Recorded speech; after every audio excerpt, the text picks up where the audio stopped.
Hello friends, here I am with next part of this story. I hope you all like the video and subscribe to my channel. So let's start the video with summary. After being brought to the world of the Olympians, Naruto discovers he is the son of a goddess and therefore a half-blood. But Susa's master bolt goes missing and Naruto joins Percy Jackson into returning the bolt to the king of the gods before time runs out. Chapter 3. It was weeks after the big incident with Mrs. Dodds turning into some kind of flying monster and still everyone had denied the existence of Mrs. Dodds.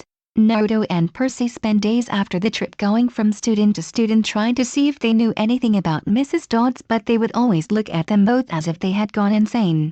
All said there had never been a Mrs. Dodds at Yancy Academy and that Mrs. Kerr has always been the maths teacher ever since winter break ended. However, there was one person who could not completely convince them and let them realize something was up. Grover had always been a bad liar. When he stuttered, his brow began to get a little sweaty and he always tried to avoid people's gazes. This is exactly what he did when they asked him about Mrs. Dodds.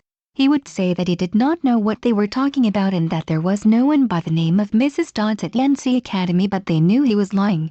Although Naruto managed to keep on track in school and keep a somewhat decent grade of a C since he was able to handle pressure better than most and had his clones to help him, Percy was struggling, which was clearly evident since his grades went from D's to F's. The next problem Naruto had was explaining to Percy how he made that wind attack. He had tried to think of some sort of excuse, but Percy knew he saw it come from his hand and the weird hand signs he did and words he said with it. In the end, Naruto sighed to himself and explained. At first, of course, Percy was skeptical, saying it had to be a lie, that there could not be things like ninjas or another world out there. But once Naruto did his shadow clone jutsu and made numerous copies of himself, he quickly took it back. It left Percy gobsmacked, and from then on he believed him. To say Percy was shocked was an understatement. For days he would just stare at Naruto as if he was Superman before Naruto quickly swatted him on the back of the head and told him to stop staring. He did eventually, but it still left Percy thinking Naruto may have been a superhero in disguise. Right now the two were in their dorm room trying their best to study for the upcoming Latin exam. Grover had gone for a walk, so Naruto was able to use his shadow clones to help study for the upcoming exams. Percy meanwhile was only interested in learning and revising for Latin. He wanted to impress Mr. Brunner and didn't want to fail after Mr. Brunner had shown great interest in him, pushing him to be the best that he can be. This is impossible, Percy groaned as he threw his Guide to Greek Mythology textbook against the wall. I'm reading and reading, but it's just not sticking. It going in one ear and then out the other. Keep trying, Percy. You'll get it. I mean, we have dyslexia, it's always going to be harder for us than it would be for others. This coming from the guy that can make infinite copies of himself to do his homework for him. Naruto shrugged. Not my fault, I am too awesome. The laws of school don't apply to me because the awesomeness coming off me. Percy rolled his eyes before picking up his textbook off the ground. How am I supposed to remember the difference between Chiron and Karen? It's exactly the same. Actually, one has an A in it and the other has an I in it. Bit of a difference, Naruto said, looking up from his Latin textbook. You know what I mean, Percy growled out, getting more and more frustrated, and he did not want to fail this Latin class. Why don't you ask Mr. Brunner for help?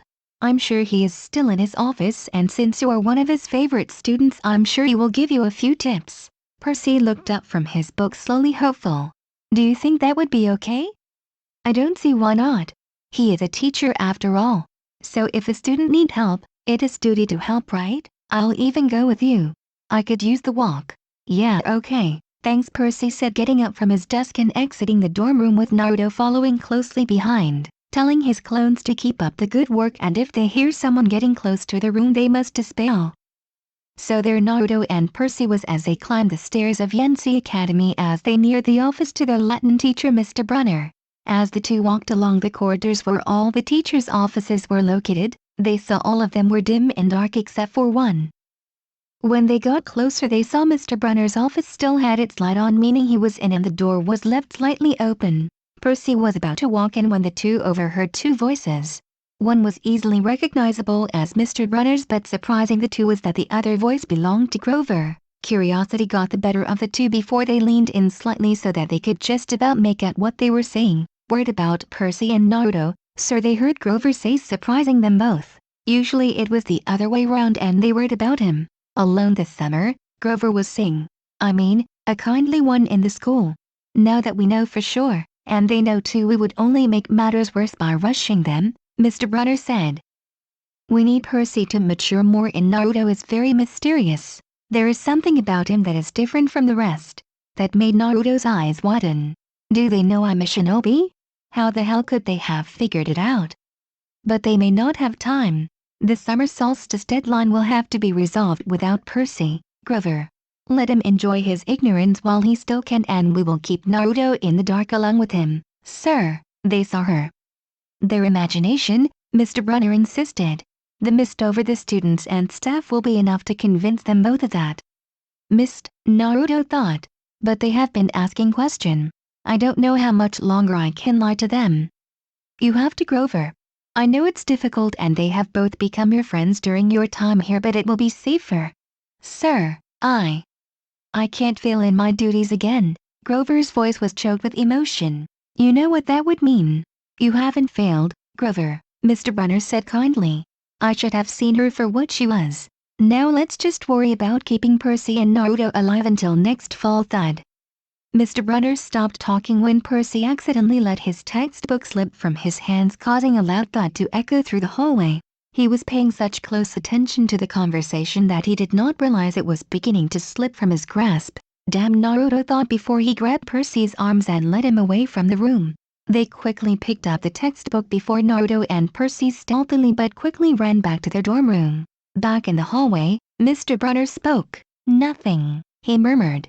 My nerves haven't been right since the winter solstice. Mine neither, Grover said. But I could have sworn. Go back to the dorm, Mr. Brunner told him. You've got a long day of exams tomorrow. Don't remind me. The lights went out in Mr. Brunner's office and the two left, but as the two walked a strange clopping sound echoed.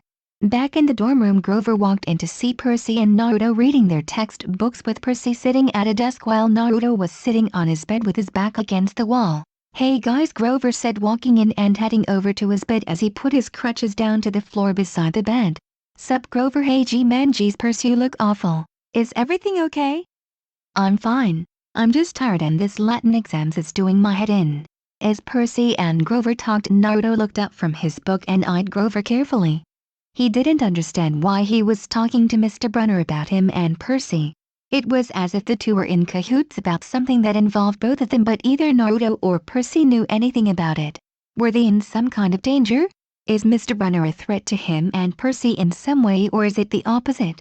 He knew now he might have to keep a watchful eye on the two. The next afternoon, both Naruto and Percy were leaving the 3-hour Latin exam both very mentally exhausted. The test itself had been far more difficult than they thought.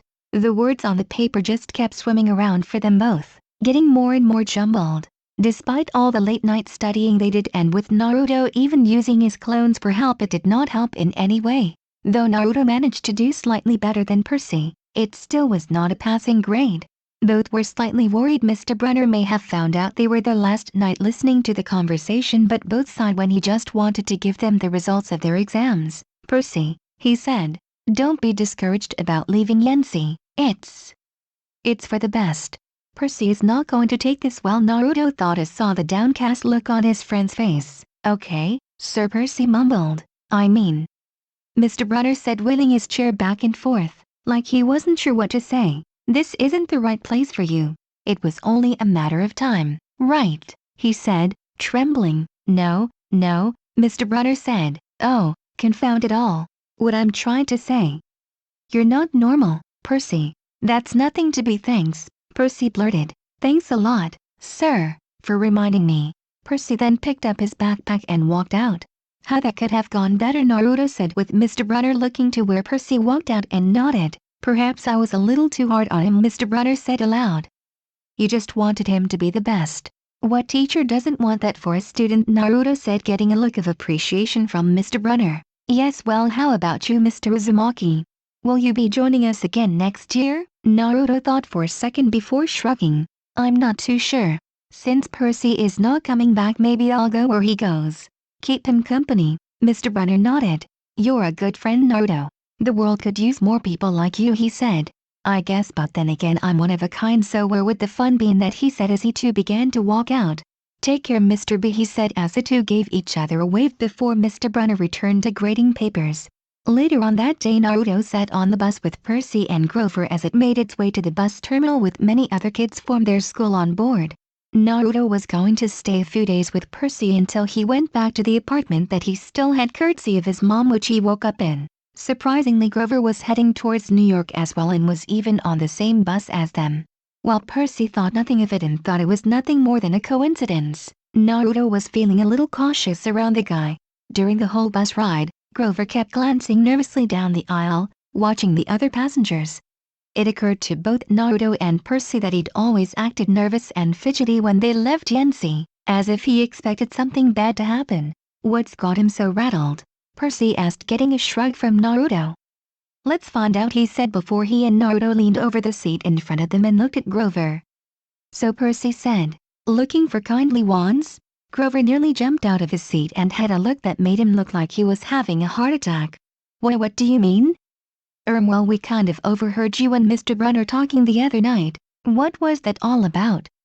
Percy asked with Naruto giving a cheeky nod. Grover's eye twitched. How much did you hear? Not much. What's the solstice deadline? Naruto asked like it was no big deal. It was nothing. I was just telling Mr. Brunner that maybe you two were overstressed or something, because there was no such person as Mrs. Dodds, and... Grover, you're a really bad liar, Naruto said, pointing towards Grover's ears. Whenever you lie, your ears go bright pink, just like they are now. From his shirt pocket, Grover fished out a grubby business card. Just take these, okay? In case you need me this summer. The card was in fancy script, which was murder on Naruto and Percy's dyslexic eyes, but they finally made out something like, Grover Underwood, Keeper, Half-Blood Hill, Long Island, New York 800-009. 0009. Well, fancy writing. Something the Queen of England would have, Naruto comment. Grover, Percy said, what exactly are you trying to protect us from? However, before Grover could answer, there was a huge grinding noise under our feet. Black smoke began to pour out from the dashboard and the whole bus filled with a smell like rotten eggs. Everyone out, the bus driver called out, causing everyone to groan as he pulled over to the side of the road. Well, this is a pain, Naruto said as the trio stepped out onto the road. He looked around to see them on a country road. Hey, what are they staring at? Percy said, getting Naruto's attention. Percy pointed over to the side of the road and Naruto saw what looked like an old fruit stand. There were a whole variety of fruits on it and were all very colorful, giving it a very tropical look. However, next to it were three old ladies sitting on rocking chairs sewing one humongous sock. All three women looked very ancient in everyone's eyes, with pale faces wrinkled like fruit leather, silver hair tied back in white bandanas, bony arms sticking out of bleached cotton dresses.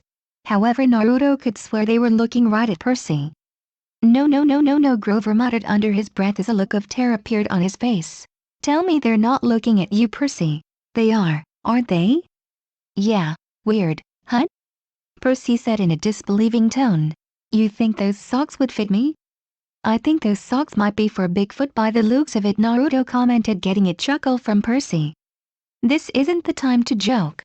Come on, let's get back on the bus, Grover said, grabbing both boys' arms. Hey, watch it, they both said before an audible snip could be heard. They looked over to see the yarn that one of the elderly ladies had in her hands was now cut by a giant pair of scissors another was carrying. No, Grover kept muttering before he scuffled to the front of the bus, kicked it as hard he could. Surprisingly, the bus shuddered, and the engine roared back to life. The passengers cheered. Darn right! Yelled the driver. He slapped the bus with his hat. Everybody back on board. Good thinking, kid, he said, giving Grover a pat on the back. Come on, let's get back on the bus, Grover encouraged, dragging the two boys with him. When Naruto and Percy looked back to where the elderly ladies were sitting, they were surprised to see that the three old ladies had completely disappeared, leaving no trace that they were even there. What the hell? Percy thought in shock. I saw them there. I know I did. Something is not right here. Whoever they were, they had Grover freak out big time. By that, guess they must be more dangerous than they let on. As everyone got back on the bus and retook their seats, Grover was muttering quietly to himself, but Naruto and Percy, who were sat behind him, could hear everything he was saying. This is not happening. This can't be like last time. I cannot fail this again. I already let Thalia down, I can't let them down too. Percy and Naruto looked at each other. Let who down? Who is this Thalia girl? You got a girlfriend we don't know about, Grover? No, he said, waving his arms in front of him. It's nothing but Percy. Naruto, you guys have to be careful, please. I can't protect you when you ask too many questions. They both looked at him like he grew a second head. It was always them that protected him. Not that they didn't think he couldn't protect them, but it just seemed very unlikely due to past experiences and Grover's crippled legs. Grover, what the hell are you talking about? Percy asked, getting a little scared and frustrated. What do you mean protect us? Naruto now said, butting in, getting frustrated as well with not getting the answer he wanted. Let me walk you home from the bus station. Promise me. He looked at the two boys mournfully, like he was already picking the kind of flowers they would like best for their funeral, so they both agreed, since they figured if they declined he would just freak out some more and would start to draw attention to them. The rest of the journey back was silent before they finally arrived at the bus terminal. I'm just going to the bathroom. You guys wait here, Grover said before he hopped off towards the bathroom. Once he was gone, Percy gripped Naruto's arm. We have to go. I have to get home and see my mom, and Grover is freaking me out, Percy said, surprising Naruto. We can't do that to Grover. He is seriously worried, Naruto said, trying to persuade Percy to reconsider. Look, I know it's not right, but I have to see my mom. All this weird stuff that has gone on with Mrs. Dodds and then those weird old ladies. I just want to go home. Percy then went to the side of the street walk and waved his arm. As soon as he did, a taxi pulled up. Damn it, Naruto thought. He looked around to see if anyone was looking at them, but thankfully most were inside the bus terminal or were leaving, so no one was paying any attention to him. Shadow clone jutsu, he whispered, and a clone quickly poofed into existence next to him. When Grover comes out, follow him wherever he goes and dispel when you think the time is right. Got it, boss, the clone said, giving Naruto a salute before and running off to a hidden location where he could watch Grover from afar without raising suspicion. Naruto then ran over to where Percy was and got into the taxi. The taxi drove off and headed towards the home of Sally Jackson residence. Once the taxi drive was over and the two boys feeling slightly bad about leaving Grover behind, Percy especially, they arrived at East 104th and 1st. There stood a relatively decent-looking apartment complex. Naruto had been here only a few times before, most notably was at Christmas, where he spent the Christmas with Percy, Sally, and unfortunately Gabe. But nonetheless, Sally was very welcoming towards Naruto, and whenever she wrote to Percy she would ask how Naruto was and if he needed anything. Not only that, but when she sent over free samples of candy that she got from her job at the candy store at Grand Central Station. She and Percy had this weird blue food running gig. From what they told him, it was mainly just to annoy Gabe. So whenever she sent Percy some boxed sample to NC Academy, she made sure to involve some bright orange candy just for Naruto, since she knew how much he loved the color. The duo walked inside the apartment complex and made their way up the stairs, lugging their bags behind them. Once they got to their floor, they went to the front door and Percy opened it with his key. They were treated to pretty stomach-churning sight. There was Gabe, who looked like he had put on a ton of weight, with his thin receding hair and bulging belly busting out of his greasy, dirty shirt. Naruto whispered to Percy that he looked like a giant tuskless walrus, causing Percy to cover his mouth from laughing. Gabe was in the living room, playing poker with his buddies. The television was blaring with ESPN, yet no one was actually watching it, since Gabe and his buddies were more focuses with playing their card game. Naruto remembered when Gabe told everyone no one could beat him at poker, so Naruto took him on. Naruto went on to win every game and made $300. Of course, Gabe was livid that he lost to a kid and claimed he must have been cheating in some way, but Naruto just told him he was a sore loser. That and Naruto didn't tell him he had enough luck to bankrupt all the casinos in Vegas. Chips and beer cans were strewn all over the carpet. The place looked like it had not been cleaned in a good while. That was a shame, since both knew Sally could be a bit of neat freak when she wanted, but with Gabe as one of the tenants, the cleanliness would never last. When the two boys entered the living room, Gabe looked up from the cards in his hands and scowled slightly. So you're back, and you brought your punk-ass friend with you again. Always nice to see you too, Gabe. Hope me cleaning you out of your money didn't hit you too bad, Naruto said tauntingly with a small smirk on his face. Shut it, you little punk. You got lucky, that's all. Sure, and what you're wearing doesn't make you look like a walrus. Gabe stood up from his seat. Why, you little, is my mom here, Percy said, trying to quickly defuse the situation. He knew Naruto could kick Gabe all the way to San Francisco and back, but for now he was trying to avoid a bloodbath. Gabe's friends was giving Naruto the evil eye. They obviously did not like him all that much. They were hoping he was not going to get involved in their poker game since they did not want to lose their money to a kid. "She's still working," Gabe said, sitting back down at his seat. "You got any cash? He just got home and you're asking him for cash." "I wasn't talking to you, Blondie. You got any cash?" Gabe said again towards Percy. "No, I don't have any," Percy said, but Gabe didn't look like he believed him. "You took a taxi from the bus station," he said. "You probably paid with a 20. You got $6-7 and change. Somebody expects to live under this roof. He ought to carry his own weight. Am I right, Eddie?" "Come on, Gabe," he said. "The kid just got here." "Am I right?" Gabe repeated. Naruto growled slightly towards Gabe, looking slightly more animalistic than before. His eye flickered from blue to red. However, he knew what was happening and closed his eyes and began to take small deep breaths, getting his anger to swell, and calmed himself down. "Fine," Percy said. He dug a wad of dollars out of his pocket and threw the money on the table, and it fluttered towards Gabe. "I hope you lose." The two boys then turned their backs to the table and headed towards Percy's room. They heard Gabe tell him not to act so snooty and call him brain boy, obviously taking a jab at the two for both being dyslexic and having ADHD. They could also hear Gabe's friend's pass wind and small chuckle to be heard. It made both boy want to vomit and Naruto think about how pigs were better mannered than them. When they got to Percy's room, it had magazines and stale beer littered around as they put the bags down. "I didn't think it was possible, but Gabe has become an even bigger ass than before." "Tell me about it," Percy said, sitting at the edge of the bed. "My mom deserves so much better." "She does," Naruto said, agreeing with Percy. From the time he spent with Sally, he knew she really was one of the nicest people you could ever meet, and was slightly envious of Percy that he had such a great mom. It had been over 7 months and still his mom had not been in contact with him. It made him think whether what she wrote in the letter was true or not. Maybe it was just a spur-of-the-moment thing, Naruto thought. "Percy, you here?" Sally Jackson's voice rang out before she appeared in the doorway of the room. "Percy," she said before he enveloped him in a big hug. "You have grown so much since I last saw you."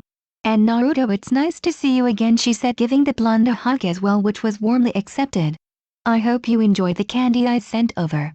"It's nice to see you too, Mrs. J, and the candy were greatly appreciated." "Welcome, and sit down and tell me how everything went." So the two did, but they purposely left out the Mrs. Dodd's debacle and the weird old ladies, mainly because they doubted she would have believed them.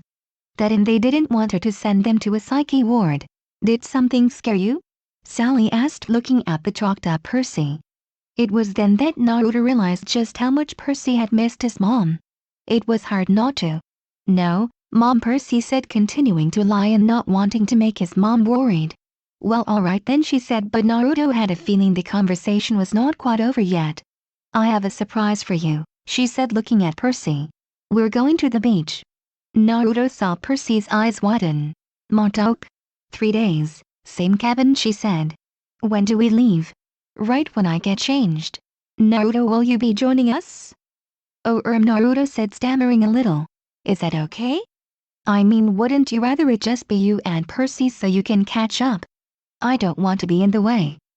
"Not at all, you're more than welcome," Sally said, giving him a pat on the shoulder and Percy giving Naruto a nod.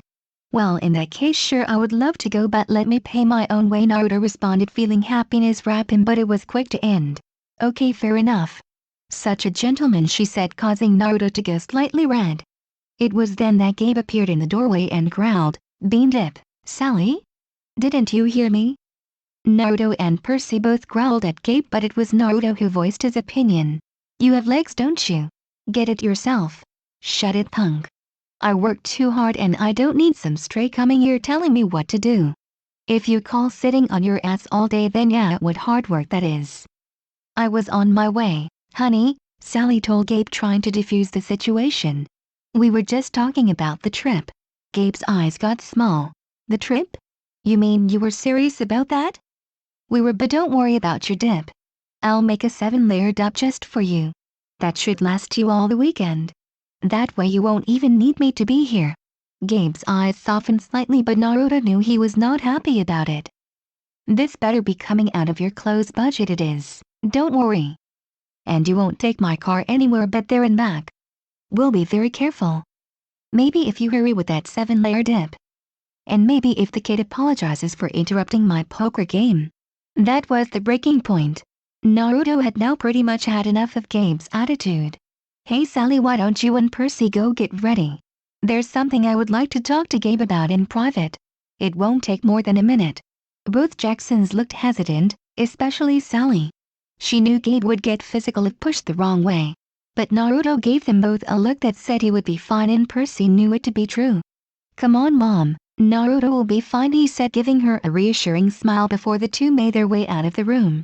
You got something to say to me, punk? Gabe asked, walking right up to Naruto.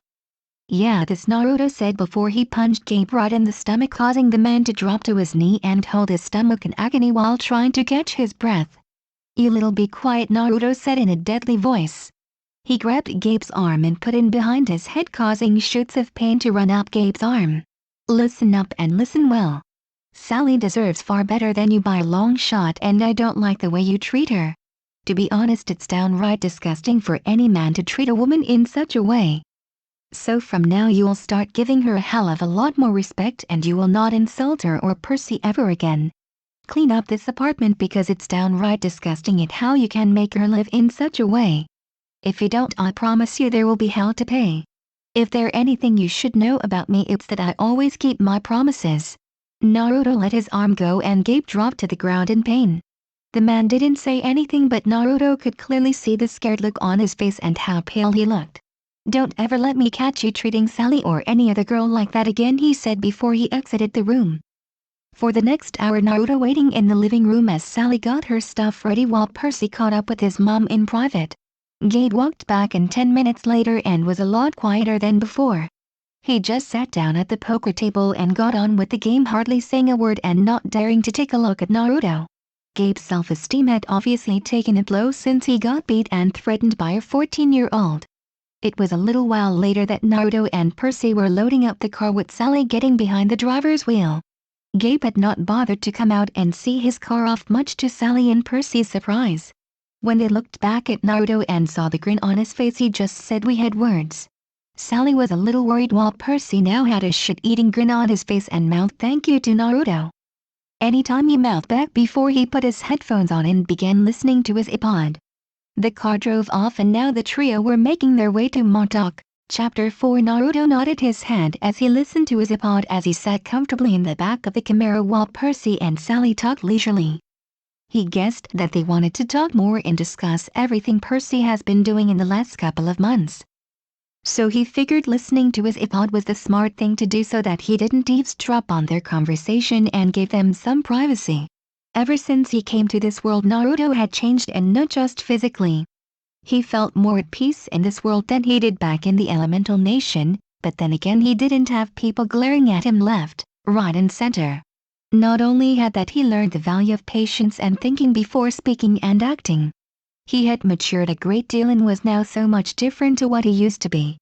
If anyone from the Elemental Nation ever saw him again, they would probably ask him what he did with the real Naruto. All he would have to tell them was that he grew up.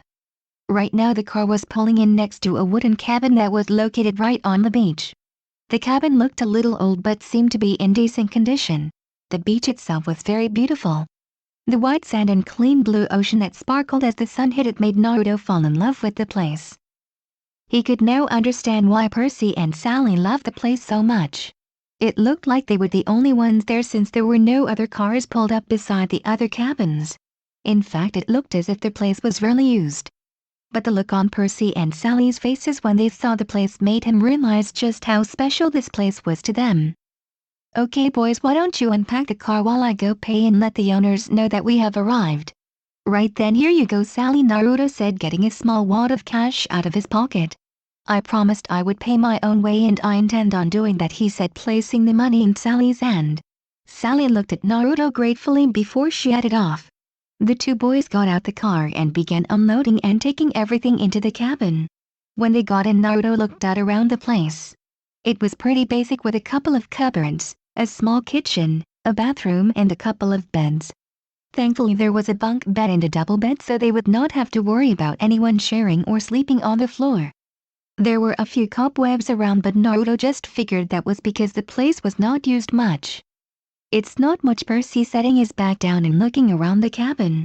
But I have loved coming here ever since I was little. I can see why. The beach outside and with the ocean. A warm campfire just outside with marshmallows. It sounds pretty perfect if you ask me.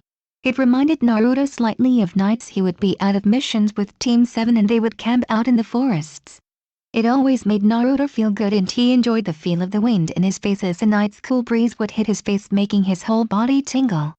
Yeah, it is, but for my mom there was always another reason, Percy said as he looked out the window and saw his mom walking towards the cabin.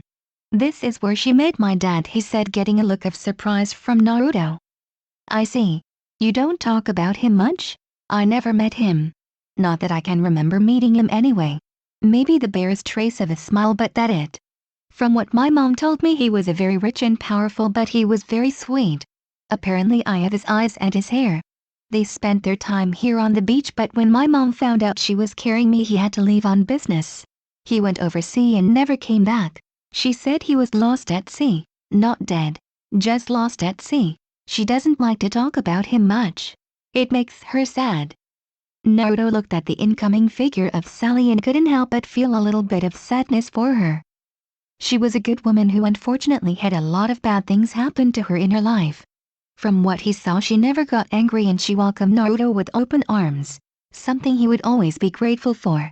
Looking at her now on this beach, she looked happy, like years had been taken of her and made her younger. I guess places that make you happy just have that effect on you, Naruto thought before he went to unpack. When Sally got back, the trio quickly unpacked and made their way outside so they could enjoy the cool air. Since it was summer, the sand was warm when stepped on, but the moment they dipped their feet in the water it was as cold as ice. It made Naruto want to run back onto the beach, but yet Percy and Sally were both perfectly fine with it. He figured the two were just used to it. After some swimming in the ocean, they went back onto the beach and played a little baseball. They took turns at who batted, who pitched and played the field. Naruto easily won that since with his shinobi training and great athleticism it made him a pretty great athlete all around. Even Percy did pretty well too, surprising Naruto since Percy never really showed any interest in sport back at Yancy. After that the day changed to night and the moon was high in the sky, causing the ocean to glitter and gleam just like it did during the day. But Naruto found it to be more beautiful under the gaze of the moon. He felt energized being under it, like he could go 10 rounds Gaara and Shukaku again and come out on top. The trio sat around a cozy campfire as they roasted marshmallows on the end of a stick and made idle chat. Mom, what was Dad like? Percy asked with some courage. Sally put down her stick with the marshmallow gently on the ground, trying to avoid getting sand on the marshmallows. The look on her face told Naruto that Percy must have asked that question a lot. Plus being here where they met just spurred it on. He was kind, Percy. He was tall, handsome, and powerful. But he was also very gentle too. You have his eyes and hair. How old was I?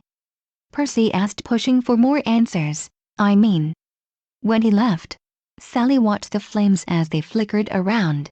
He was only with me for 1 summer, Percy. It was right here on this beach where we spent our time together.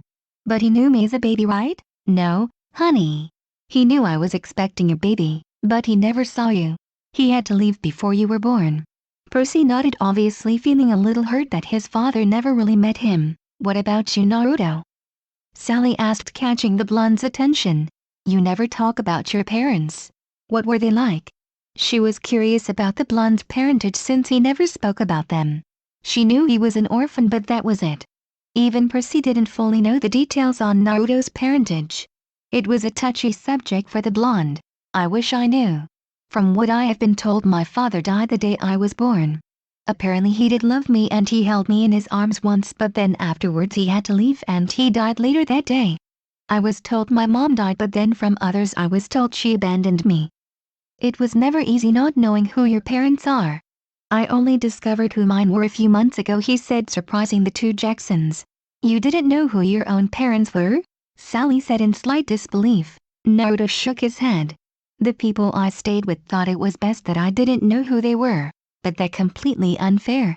Why should you be not knowing your parents? Percy asked. Even he didn't know that. He could not imagine ever not knowing who his mom was. Naruto shrugged. I never understood why they did it either, but there you go. But they are people that I will most likely never see again. They were in the past, he said, with Percy nodding, understanding why, while Sally kept quiet.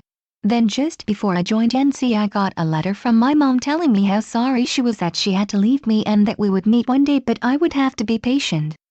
She said something about her family having rules about not being able to raise their children. While Percy thought that was a little odd, Sally's mind was reeling and just stared at Naruto. Is it possible Naruto is like Percy? She thought. The conversation went quiet for a bit before things picked up. Percy asked Sally what they were going to, since Percy would need to find a new school. Sally told them they would have to find something for him. While Percy was beginning to wonder whether Sally actually wanted him around, which caused Sally to get a little teary-eyed and hug her son close, Naruto just sat and ate his marshmallow. What he wouldn't give just to be able to spend a little bit of time with his mom just like Percy and Sally. Naruto, Sally said, getting the blonde's attention. He saw Sally standing in front of him and Percy getting up. We're going to head in now. Don't be too late, she said, giving him a quick pick to the forehead. Sure, he said, blushing a little. I'll be in a little while. I just want to enjoy the night for a little while longer.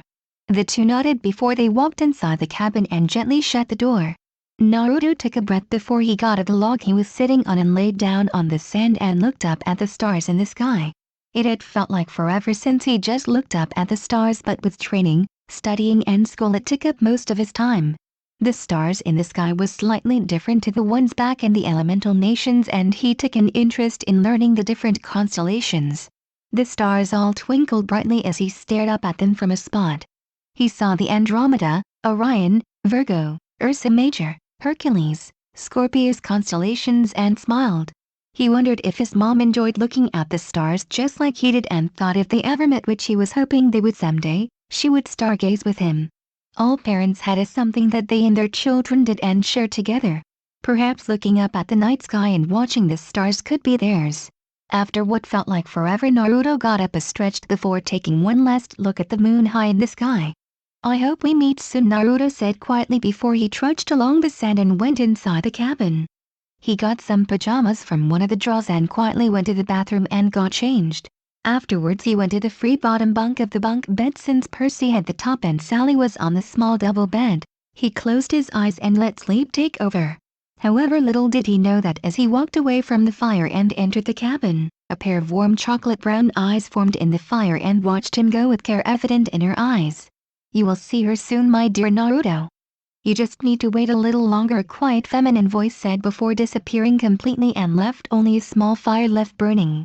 Later on that night, Naruto's eyes shot open and he pushed himself up from the bed and through the covers of his body. His eyes widened when a lot of information began pouring into his head for a few seconds before it eventually stopped. The clone that he had sent to follow and keep track of Grover had finally dispelled, and it made his eyes widen. He shot off the bed, making a thud that woke Sally along with Percy.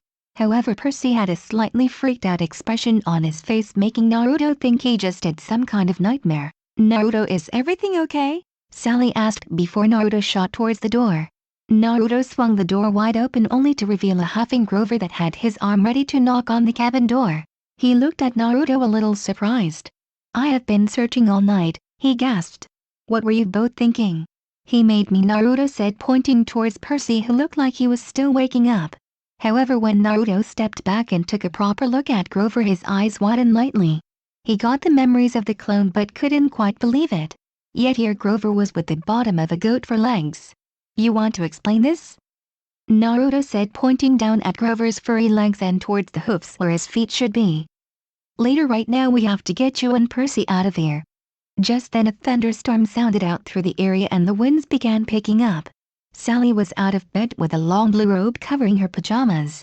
She took one look at Grover before a face of terror made its way to her. She quickly turned around and looked straight at Percy. Percy, she said, shouting to be heard over the rain. What happened at school? What didn't you tell me? We don't have time to talk. It's right behind me. We have to go now. Sally continued to look straight at Percy and then glanced over towards Naruto. What did you boys not tell me? Percy was still too shocked to speak, so Naruto began to tell her about the incident with Mrs. Dodds, overhearing Grover and Mr. Brunner talk about them in Mr. Brunner's office, and then the weird old ladies that they saw when the bus broke down. If possible, Sally went even paler before she ran over and grabbed her purse. "Boys, go and get in the car now."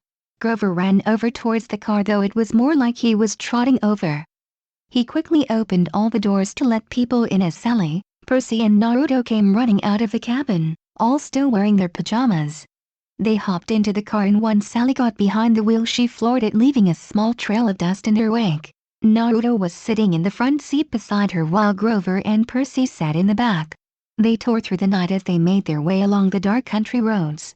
Wine was slamming against the Camaro. Rain lashed the windshield.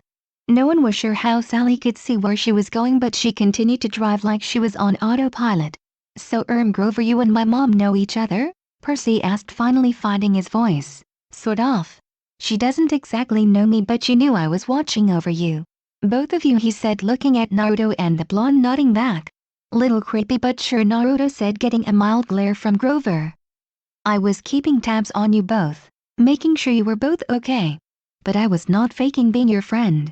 "I am your friend," Grover answered to the two boys.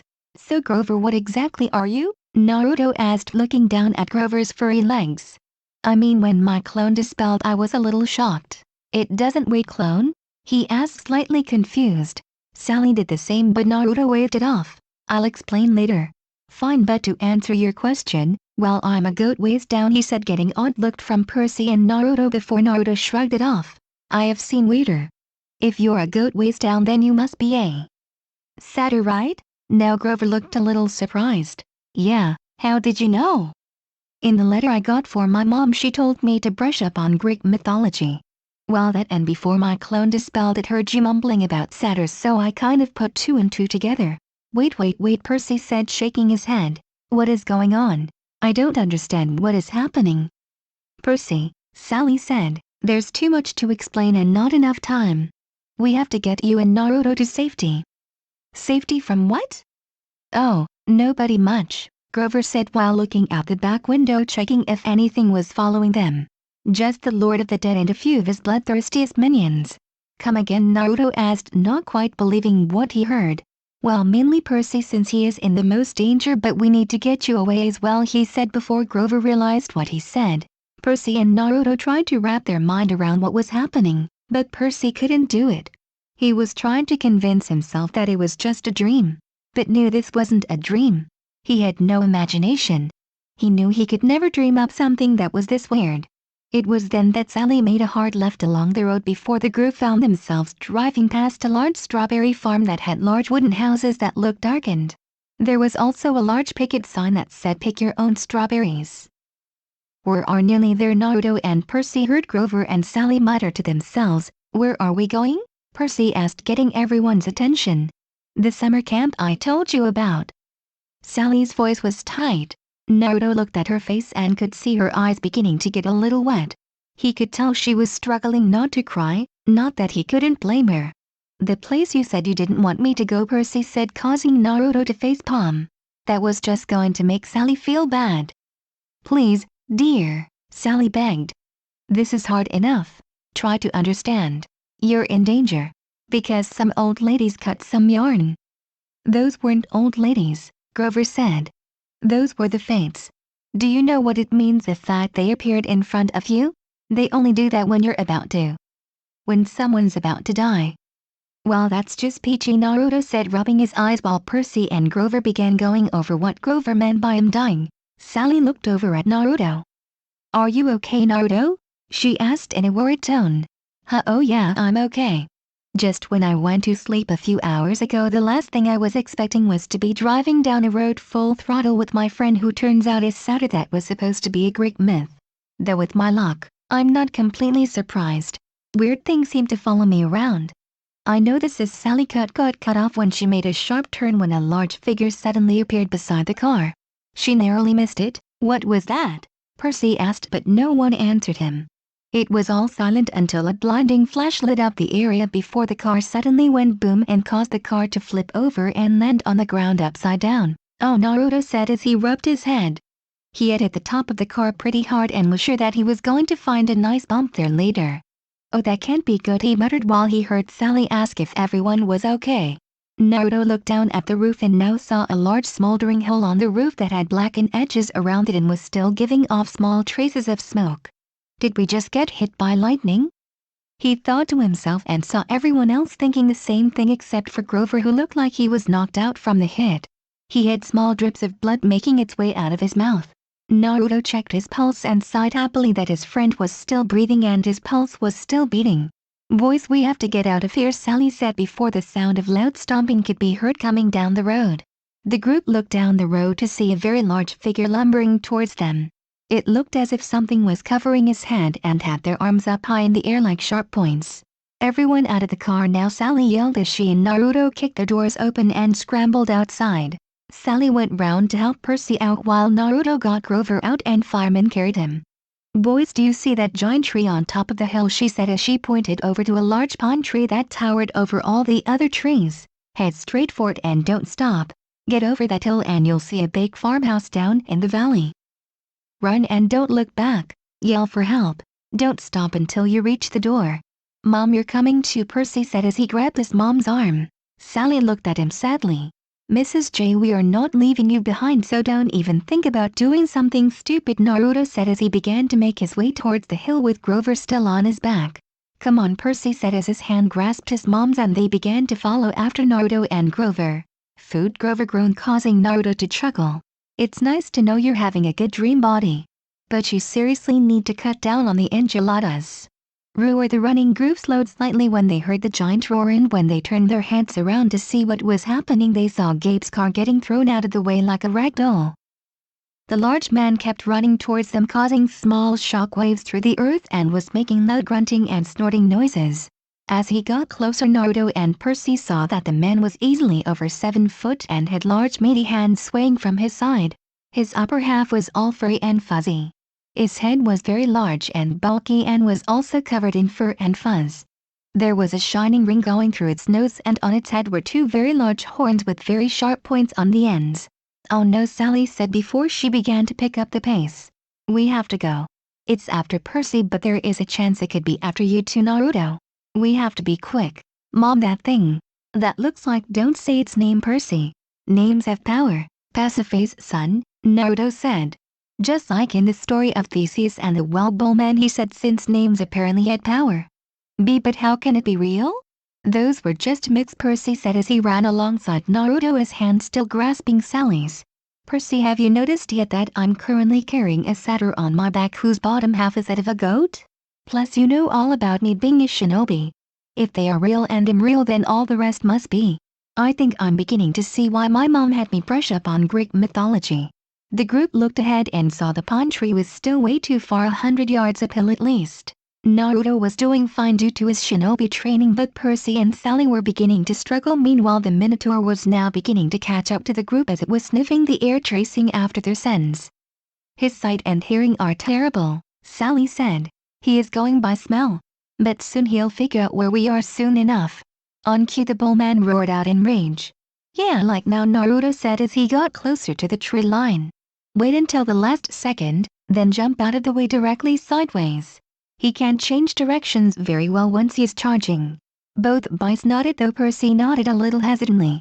Looking behind them, they saw the bullman was picking up pace and getting closer and closer to them. The tree was still a little ways off, but Naruto was almost there. Naruto turned his head and his eyes widened when the Minotaur suddenly appeared behind Percy. "Percy, jump out the way now," Naruto shouted. Not needing to be told twice, Percy did just like instructed and ducked and rolled to the right. The Minotaur went straight past him and ended up slamming into a tree. Still running, Naruto finally made it to the tree and placed Grover at the bottom of it before he turned around and began to make his way back down the hill to help Percy and Sally. He saw Percy making his way up but looked in horror when he saw Sally running in the opposite direction and back towards the road. "Go," Sally shouted. "I can't go with you. I will keep it distracted." "Mom, please don't," Percy shouted when he saw what his mom was trying to do. However, the Minotaur also saw what she was doing and charged right for her. As it got closer, Sally tried to duck out of the way, but the Minotaur had learned its lesson and caught her in its giant hands. "No Mrs. J," the boys called out, but it was already too late. Sally looked at the boys one last time before the Minotaur squeezed and Sally disappeared in a golden light. Percy looked in horror as he saw his mom disappeared in front of him and dropped to his knees while Naruto looked on in anger. "I could have saved her if I had just been a bit quicker," he thought before he quickly snapped himself out of those thoughts. "Come on, we have to go. We can't let her sacrifice be in vain," Naruto said as he grabbed Percy by the arm and began to rush him over towards the tree where Grover was still currently lying. However, the Minotaur had turned its attention back to them and began to charge once again towards them. "This thing does not give up," Naruto thought before he did a series of hand size wind-style great breakthrough. He shouted as he created a powerful force of wind to blow out of his mouth and slam into the Minotaur, causing it to fall onto its back and hit into a tree. However, the bullman didn't stay down before it got back on its legs and charged. As it got closer, Naruto jumped out of the way, but Percy was frozen solid with fear. "Percy, get out the way," Naruto shouted. However, just as the Minotaur got close, Percy did something incredible. He tensed his legs and jumped into the air and used its head as a springboard and then wrapped his legs around its neck. Naruto, who saw the whole thing, looked at Percy quite impressed while Percy began tugging on the Minotaur's right horn. It looked like a bit of tug-of-war was going on until an audible snap was heard and Percy found himself on the ground with a Minotaur horn in his hands. "Damn, Percy," Naruto said before he saw the Minotaur look at Percy in rage. He was about to attack Percy while he was down, but Naruto suddenly appeared above the Minotaur and delivered a deadly kick to the other Minotaur's horn, snapping the left one off now as well. However, it began swinging its arms around in a mad frenzy and its hand smacked into Naruto's chest and Naruto defiantly heard a cracking sound. "There goes a rib," he thought. Naruto thankfully managed to land safely on the ground despite his chest hurting, and he shot his right hand out and a blue spiral ball began to form. Once it got to the size of a basketball, Naruto shot forward and delivered it to the creature abdomen. "Rasengan," he shouted as it impacted and blasted the creature right at the ground and sprawling on the ground, smashing through multiple trees before it finally stopped skidding along the ground. Right where its abdomen was, there was now a giant hole the size of a basketball. However, despite the wound, the bullman was beginning to get back up. Naruto saw Percy was close to where it landed and shouted, "Percy, finish it." He then made a stabbing reference and pointed to Percy's hand. Percy looked at Naruto and then the horn in his hands before he put two and two together. He ran and appeared in front of the Minotaur, which was still in the process of getting up, before he swung the horn right into the Minotaur's chest. The giant bullman roared out in pain before it slumped to the ground and disappeared and turned into golden dust. That was a close, Percy thought, but ran over to Naruto when he saw Naruto clutching his chest. "Naruto, are you okay?" he said before he suddenly found himself becoming very drowsy and was struggling to keep his eyes open. Just as he got to Naruto, he slumped down to the ground, blacked out. Naruto was no better with the pain in his chest before he too fell to the ground and found himself looking up at the night sky. It was only minutes later when he heard footsteps and a clopping sound coming from behind him. He could just about make out two figures with slender bodies. He figured they must have been two girls with a much larger figure behind them, but he couldn't quite make it out. One girl with blonde hair walked over to Percy and started muttering words he couldn't make out while the other girl walked towards him.